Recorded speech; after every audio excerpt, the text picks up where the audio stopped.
허리와 목 통증의 원인을 언급하면서 가장 많이 쓰이는 단어 디스크. 하지만 디스크는 정식 질환 명칭이 아닙니다.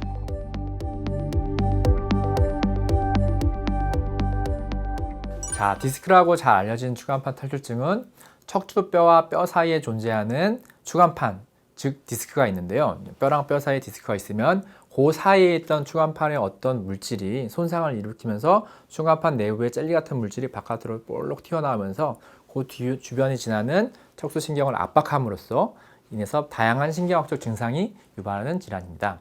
엄밀히 정확하게 표현하자면 디스크는 어떤 질환명이 아니고 추간판, 척추 사이에 있는 어떤 이 관절 사이의 어떤 연골을 해당하는 해부학적인 명칭이고요. 탈출한 디스크가 신경을 눌러 통증을 유발하는 질환인 만큼 추간판 탈출증은 척추가 있는 부위에서 발생하고요. 목 부분에 생기면 경추 추간판 탈출증, 허리 부분에 생기면 요추 추간판 탈출증이라고 구분할 수 있습니다. 추간판 탈출증의 증상은 다양합니다. 특별한 증상을 느끼지 못하는 경우도 있지만요. 통증은 물론이고 저린 느낌과 감각 이상 등이 발생할 수도 있습니다. 때에 따라서는 근력이 떨어질 수도 있고 더 심각하면 마비 증상이 생기기도 하는데요. 여기서 주목할 점, 다리 통증이나 엉덩이 통증도 추간판 탈출증이 원인일 수 있다는 겁니다. 자, 질환의 발생 부위랑 통증 부위, 아픔이 느껴지는 부위가 다를 수도 있는데요. 이 느껴지는 부위이다 하더라도 이 같은 신경 분절에 속해 있는 경우, 예를 들어서 허리에서 신경이 눌린 경우 다리, 엉덩이에서도 통증이 느껴질 수 있습니다. 추간판 탈출증을 진단하기 위해서는 환자의 이야기를 꼼꼼히 들어보는 게 먼저겠죠. 병원을 방문하면 병력 청취와 신체 검사부터 시작됩니다. 언제부터 아프셨어요?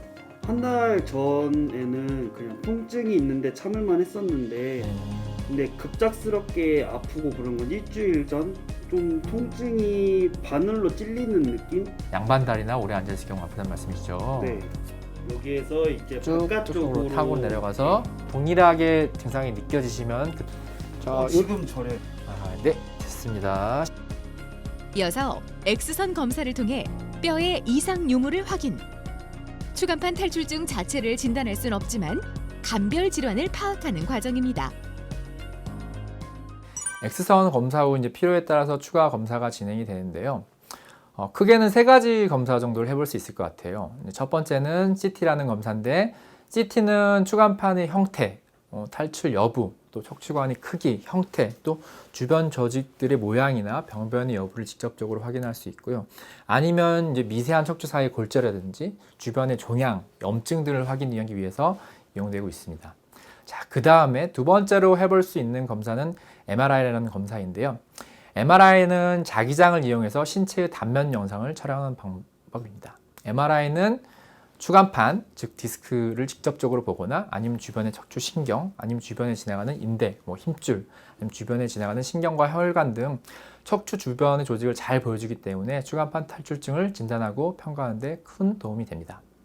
자, 그 다음에 추가적으로 이제 근전도라는 검사를 한번 보충해서 해볼 수 있는데요. 근전도라는 검사는 이제 환자를 기능적으로 평가를 해서 환자의 상태를 정확하게 평가할 수 있도록 도움을 주고 있습니다.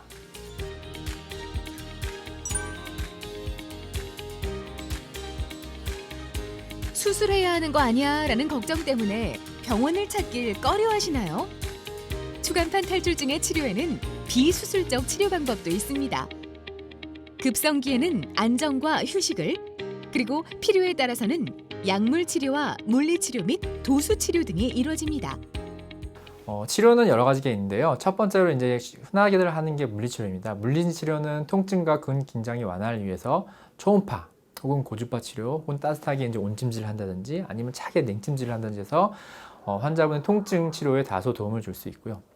두 번째, 통증의 어떤 급성기가 지난 다음에 재발이 방지를 위해서, 그리고 또 해부학적인 구조를 확인해서 디스크의 압력을 줄이는 방향으로 도수치료 혹은 운동치료를 해볼 수 있습니다.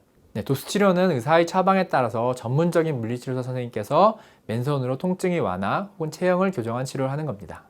네, 그 이외에도 또 다른 비수술 치료인 주사요법을 이용한 중재 시술이 있습니다. 환자에 따라서는 수술적 치료가 필요한 경우도 있습니다. 수술은 초기부터 일부의 경우 수술적 치료법이 우선적으로 고려될 경우나 혹은 상기 이상의 비수술적인 치료법을 시행했음에도 불구하고 증상이 여전히 지속되는 소수의 환자에게만 선택되는 치료법입니다.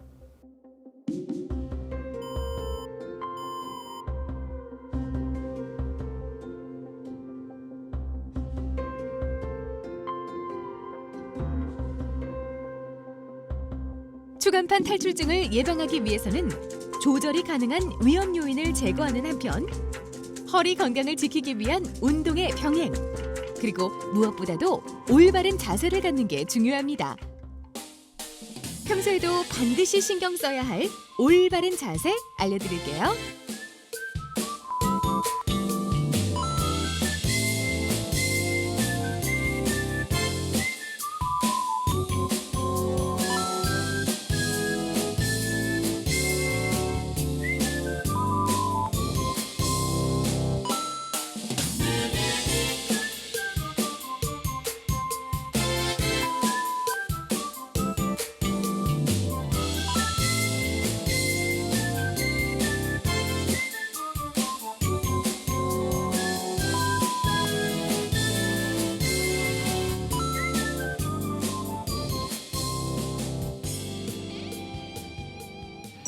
보통 추간판 탈출증은 좋지 않은 자세라든지 혹은 노화 등 교정이 쉽지 않은 원인에 의해서 발생하는 경우가 많기 때문에 그만큼 재발이 잦습니다. 그렇기 때문에 질병이 발생하기 전에 미리 예방하는 것이 가장 중요합니다. 또한 추간판 탈출증은 조기에 빨리 치료하지 않는 경우 통증이 점점 심해진다든지 만성화 등 부작용이 많이 발생하기 때문에 조기 치료가 매우 중요합니다. 내 몸의 중심이자 신체의 기둥 역할을 하는 척추. 척추를 건강하게 지키기 위한 노력, 그리고 척추 질환을 적극적으로 이겨내려는 노력이 건강한 100세를 사는 힘입니다.